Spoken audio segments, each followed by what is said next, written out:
Melton is absent. Rowe. Bagley. Harding. Johnson. Mr. President. Here. An affidavit of publication is on file, and a current copy of the Open Meeting Act is posted in a white binder on the east wall of the legislative chambers. Good evening. Welcome to the public hearing for the 2024 city budget. I'm pleased to see you all here. We look forward to hearing your input on what's been proposed by the mayor. Tonight's public hearing is conducted in accordance with the requirements of the city charter and state law. To make tonight's proceedings as efficient as possible, we'll follow procedures that have worked well in the past. I'll ask City Clerk Eliza Butler to describe the procedures for tonight's public hearing. All right, thank you. You must sign up to speak. Forms are available on the table outside of chambers or the city clerk's desk. Please submit completed forms to city clerk staff. The council president will call you to the podium. We ask that you speak for no more than 3 minutes. The light at the podium will turn yellow when you have 1 minute remaining in your time. Please summarize your comments at that point. When the light turns red, your time has expired. Please note that your comments must be on the budget or capital improvement plan.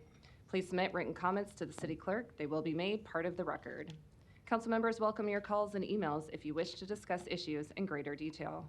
I will also note a copy of the finance director's budget presentation is available at this desk. If you would like a printed copy of the presentation, please come see city clerk staff. I would also note that after this public hearing, the budget review process continues, of course. Council members will consider your input, and we will continue to review the recommended budget. We're scheduled to vote on the budget at our regular council meeting on Tuesday, September 12th at 2. So for tonight's purposes, I ask that everyone be considerate of your fellow citizens. Focus your comments on the budget only. Please stay within your allotted time and be respectful of views that may be different than your own. And in addition, I ask you to turn off and silence your cell phones at this time. So now we will commence with our first speakers who have signed in, and we'll start with proponents of the budget. And I'll offer Nancy Hintz the opportunity to come down and testify. And then after Nancy, we have Rebecca Barrientos. Good evening. My name is Nancy Hintz. I'm the president and CEO of the Nebraska Humane Society. Thank you for allowing me to speak briefly with you this evening. As you know, the Nebraska Humane Society and the City of Omaha have had a very long partnership with the Nebraska Humane Society providing animal control services. I look back through my records. We've been providing animal control services for the City of Omaha since 1909. So we do have that long relationship. We definitely appreciate the partnership that we have and are in agreement with the budget as proposed by the mayor for 2024, and just ask that you support that budget so that we can continue to provide quality services as it relates to animals and the people who love them in our community. Thank you. Thank you. And the light system was not red there. We're just getting it going. So if you have anything else you want to say, you're free to do that. That's fine. Okay. Thank you.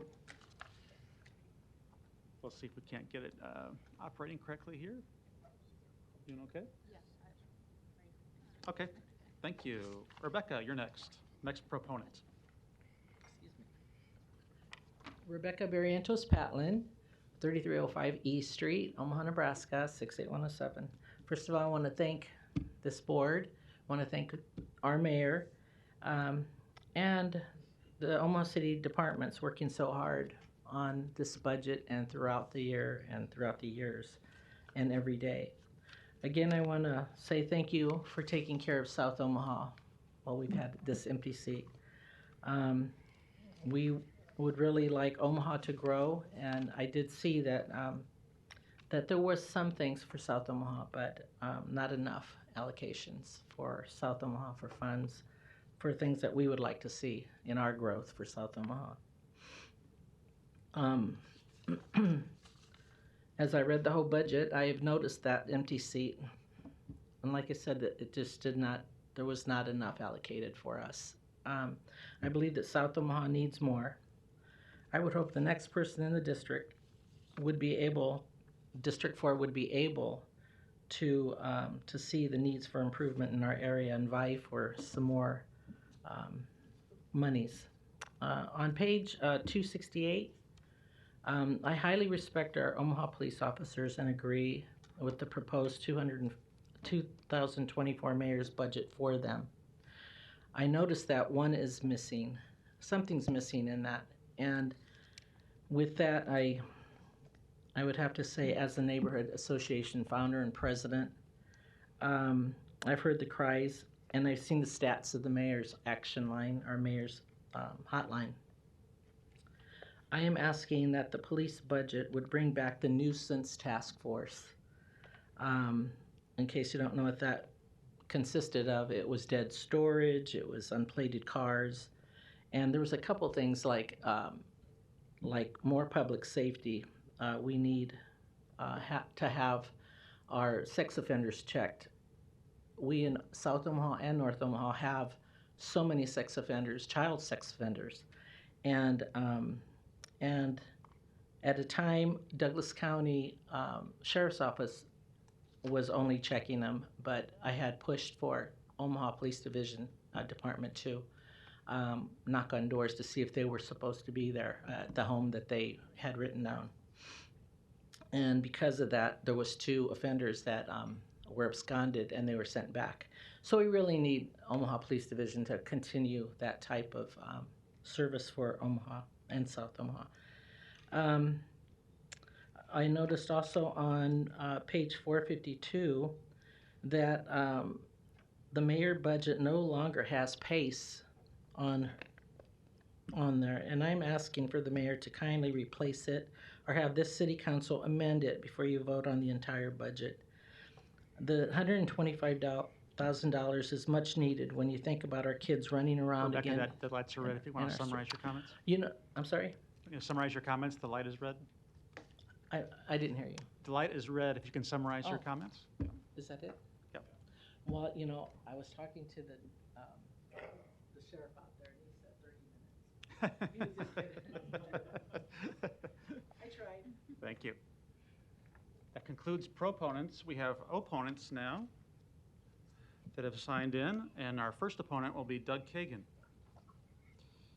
And the person speaking after Doug will be Linda Boers.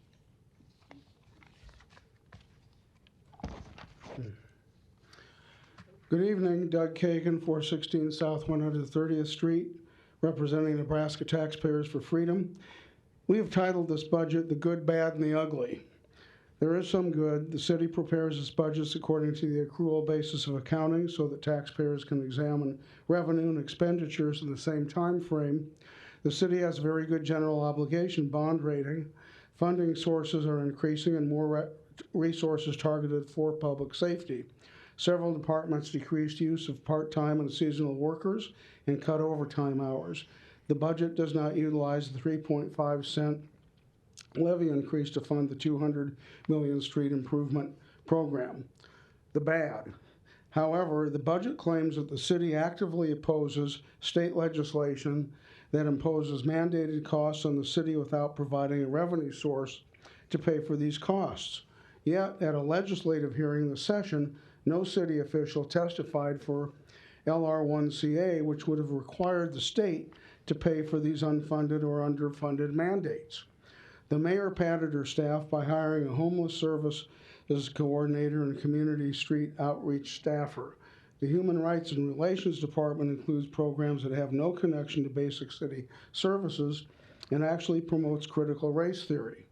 Unwarranted or city expenditures on extraneous items like the truancy program and Lauritsen Gardens, all of which private contributors can fund. The paltry property tax decrease would total only $30 on a $300,000 home or $20 on a $200,000 home, barely a dinner for 2 at a local restaurant, not counting the restaurant tax. The ugly. City officials have assured taxpayers that we will not be responsible for financing the streetcar not desired. Yet the legal contract the city wrote reads that the city will repay the bonded indebtedness with TIFs, that's tax increment financing, and I quote, and other sources of funds if necessary. The city monies pegged for the streetcar instead could provide a substantial property tax decrease.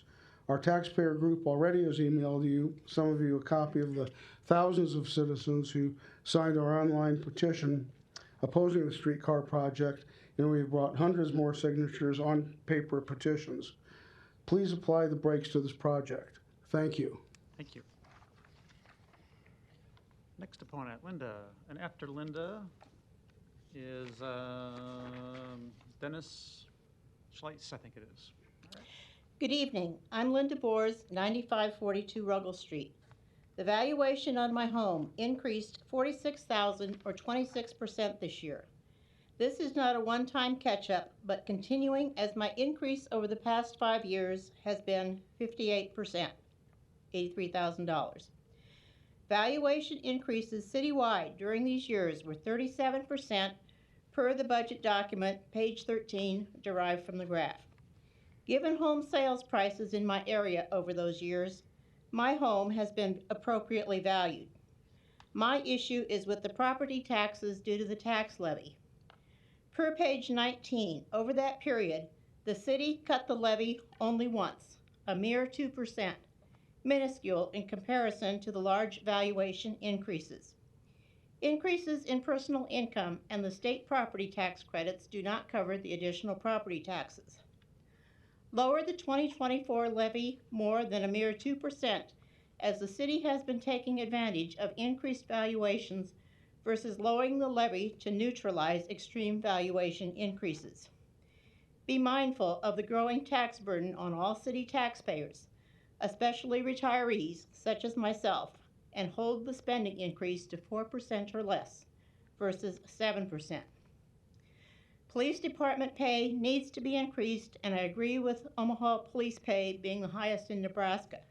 However, it should not be the highest in the nation among similar-sized cities, as Omaha is not a high-cost area comparatively. Other ways to lower the proposed spending are scale back on large percentage increases, such as Convention and Visitors Bureau, 20%, page 328.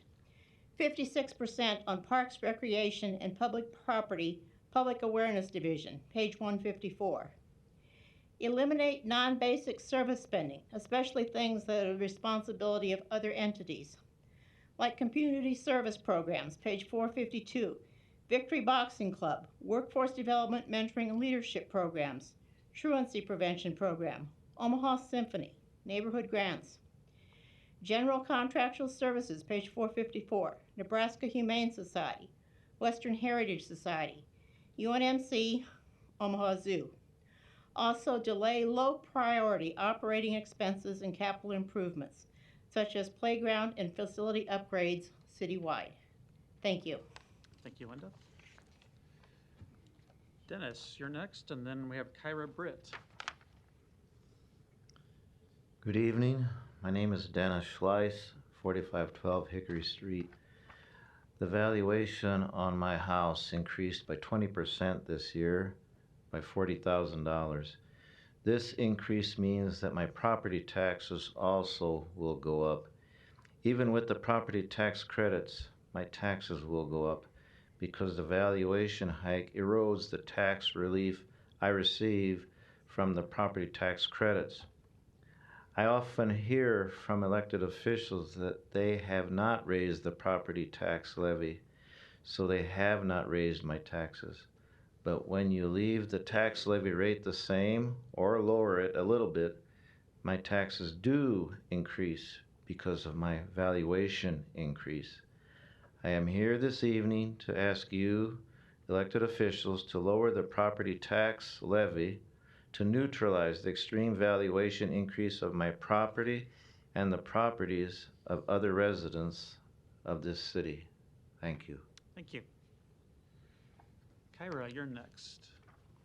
And then we have Larry Storr. Hi, my name is Kyra Britt, Kyra Britt. My address is 5005 Cass Street, Omaha, Nebraska, 68132.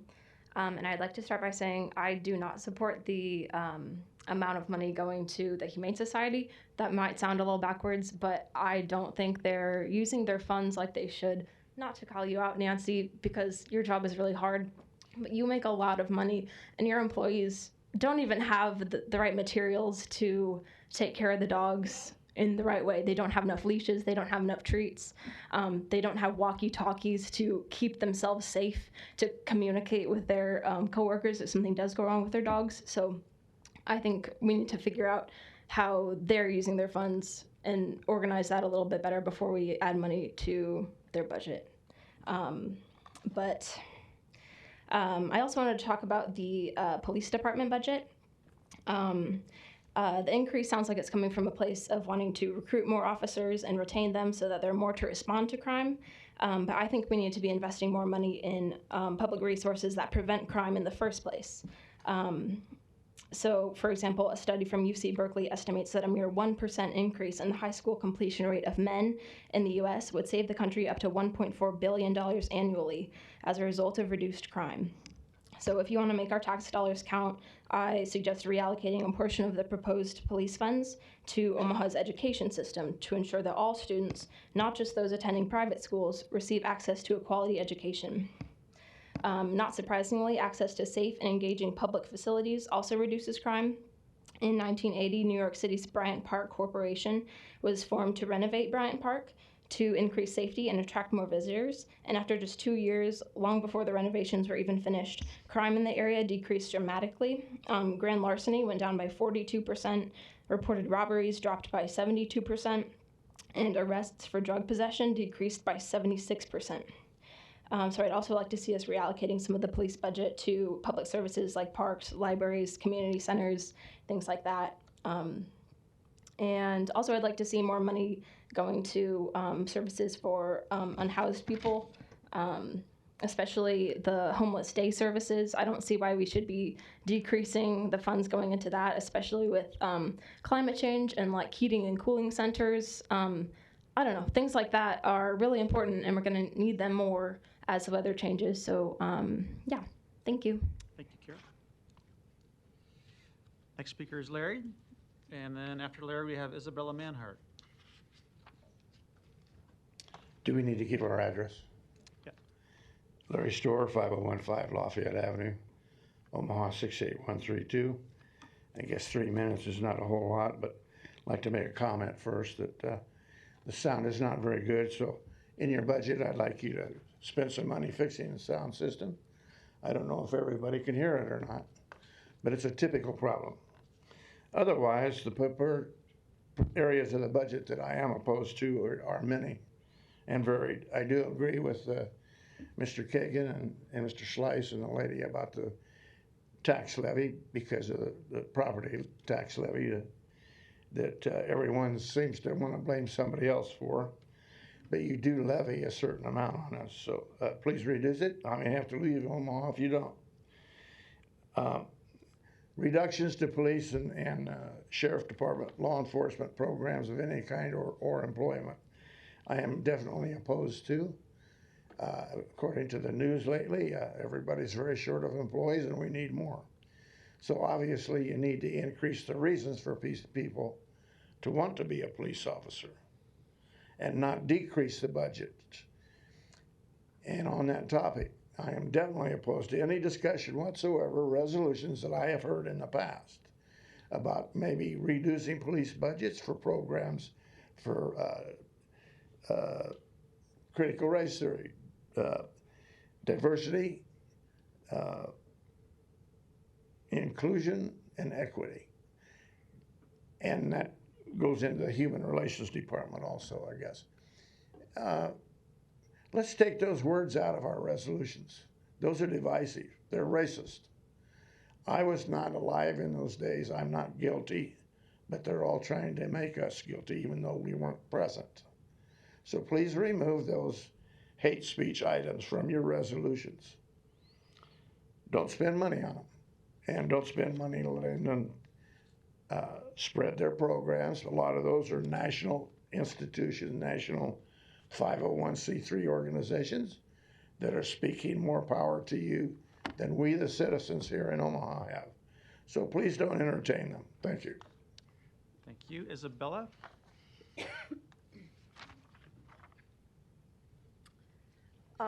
My name is Isabella Manhart. I live in District 4, and I feel like I'm giving the same testimony as last year because we have the same unnecessary increase in police funding. We have no climate action included in the budget, but there is an important difference. This year I'm testifying without a representative for my district, and I think that is something I don't think taxpayers in District 4 should be penalized for the actions of Vinnie Palermo because it's already harmed our district. I think that it is very important. I understand that the replacement for District 4 is supposed to be voted on the same day as the budget, on September 12th, and I would like to ask first and foremost that the voting on the budget be pushed back so that we can have a representative voting for us, because that is a whole large segment of your taxpayers who are not going to be able to get a say, and that's really not fair. I would like to mention that, again, as I believe I wrote the same sentence last year, but the word climate is mentioned 0 times in this budget. Despite the fact that the Climate Action and Resilience Plan is due by June 2024 and will include implementation and monitoring strategies according to the city's website. So I'm confused why we're going to have a plan that we have no money to implement by the time it comes out. That doesn't make sense, and we wasted so much time already. We first voted on wanting to have a climate action plan in April 2021. So we've passed a lot of time, and I don't think we can afford further delay. The mayor said that we are in a public safety crisis. And I just feel that if we are in such a crisis, we're addressing it wrong with this exorbitant increase in police funding. Police investment, as we've heard before, is reactive. I would really like that $9 million to focus on more proactive solutions. I understand that we have issues with recruitment and retention of police officers. Police do a difficult job, but I don't think raising wages is the only way to address that issue. I think that we could address that issue more effectively by creating a safer city that creates a better work environment for these police officers, spending more money on libraries and parks and public resources that will have less need for the police. I know we're fully funding the mental health co-responder program this year. And I'd really like to know more about that program. I think if we are going to increase police funding, there's only 7 officers doing 7 co-responders so far, 1 for each precinct. And that means that program can't be staffed 24/7, and we're not going to have those responses that we need. So if we're going to increase police funding, I want to focus on programs like that. And again, I think we need to postpone that vote. We need to have a representative for our district. And I know we have a deadline to pass the budget, but District 4 deserves representation. And we deserve to be heard and have our needs met. And as we've heard before, South Omaha is not being represented accurately in this budget. We're not getting the resources that we need. So I think that is something that we should definitely be focused on and be very conscious of when we're voting. I know Councilman Harding was talking about how everyone else needs to step up to support South Omaha, but we need our own representative and we need someone voting on this budget. Thank you. Thank you. Lawrence Shackman's next, and then we'll have Gabriel Rima after that.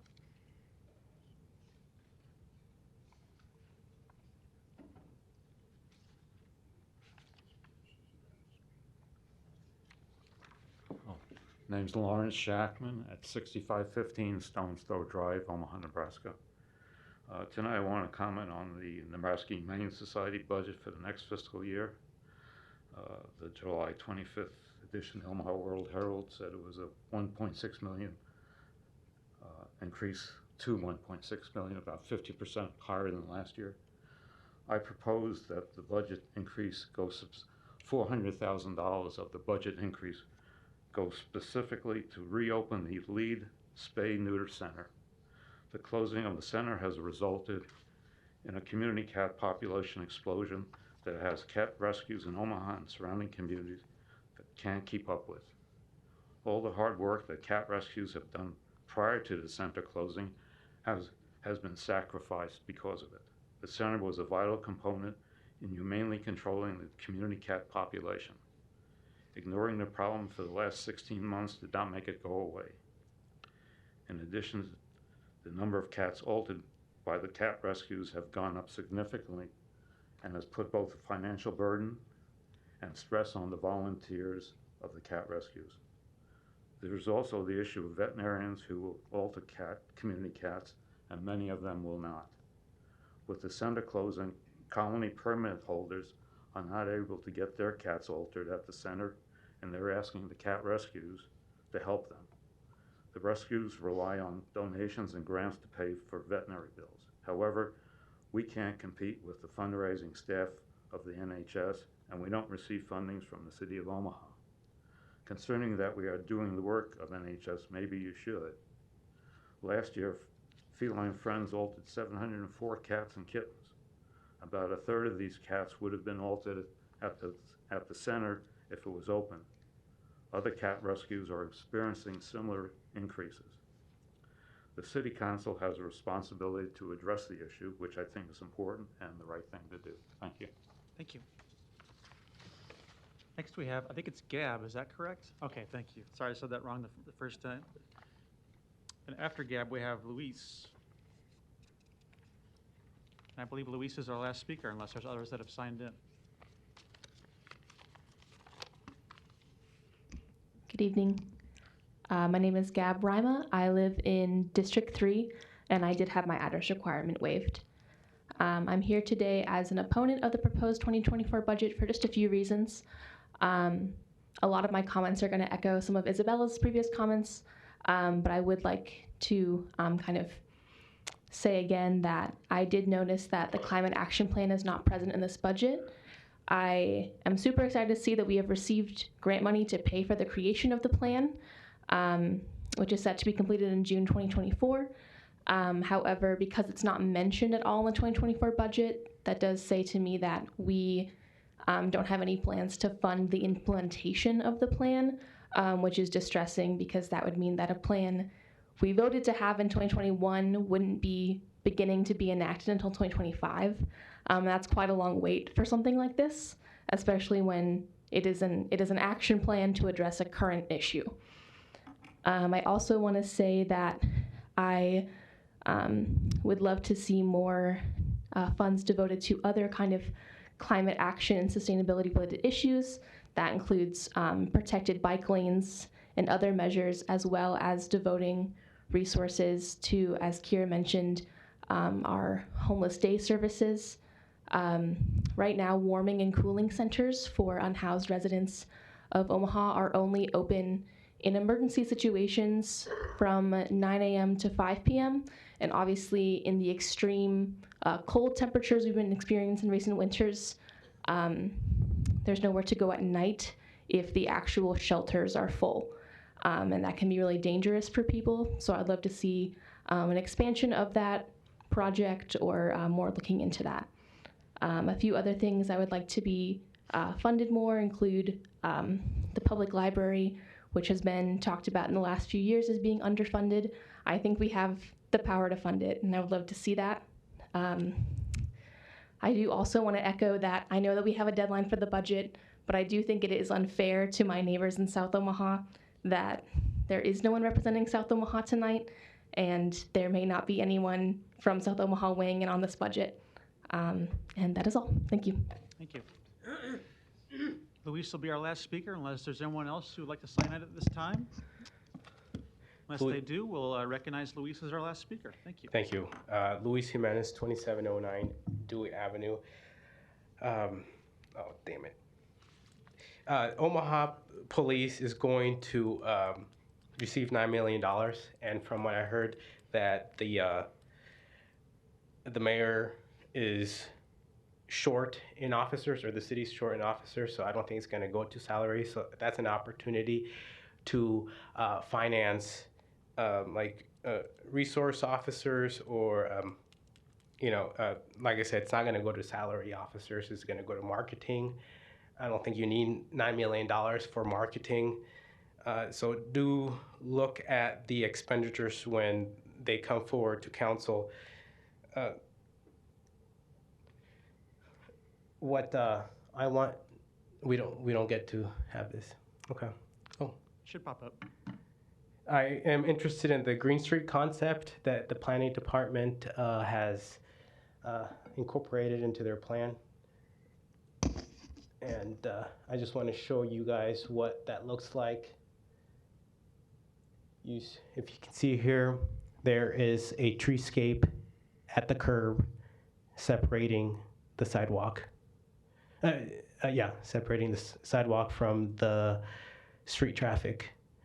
That is great urban design, and we need more of that.